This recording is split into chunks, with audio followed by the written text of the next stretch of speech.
O Museo do Gravado de Artes recordou a Isaac Díaz Pardo na conferencia O pintor que non quixo ser artista. Repasouse a vida do artista dedicada á pintura e tamén á cerámica. Abril encara o seu final, pero este mes iniciouse coa conmemoración do Día das Artes Galegas, que este ano homenaxea a Isaac Díaz Pardo. E Ribeira contou cun acto especial que se celebrou onte para recordar a figura deste destacado intelectual galeguista e artista.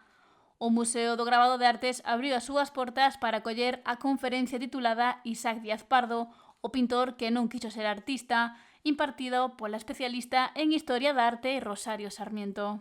Os coñecedes, Isaac Díaz Pardo, e desde logo todos tamén sabemos que é un home, un artista, un hombre moi polifacético, moi poliédrico e que é unha gran referencia para a cultura en Galicia da segunda mitade do século XX. Ben, o título desta conferencia, que vamos falar de unha etapa curta no tempo, porque realmente Isaac traballou como pintor profesional durante 8 ou 9 anos, despois el xa deixou esa pintura como profesional que iríamos vendo ao largo desta charla para dedicarse á cerámica.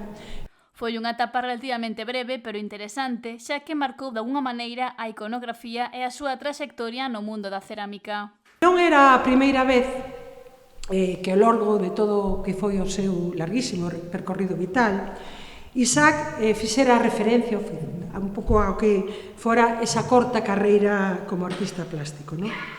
E non solamente o que fora a súa carreira, sino tamén o que foi unha abrupta ruptura, non? Unha ruptura casi, diríamos, traumática con esa profesión que, mentras el a exerceu, lle proporcionou non solamente unha maneira de gañar a vida, senón tamén, o que é importante, tuvo un gran recoñecemento profesional naqueles anos. Tanto dentro como fora de Galicia nos anos de posguerra, Sarmiento precisou que foron moitas as circunstancias que influíron na súa decisión de deixar a pintura e romper con esa traxectoria, renunciando á súa carreira artística.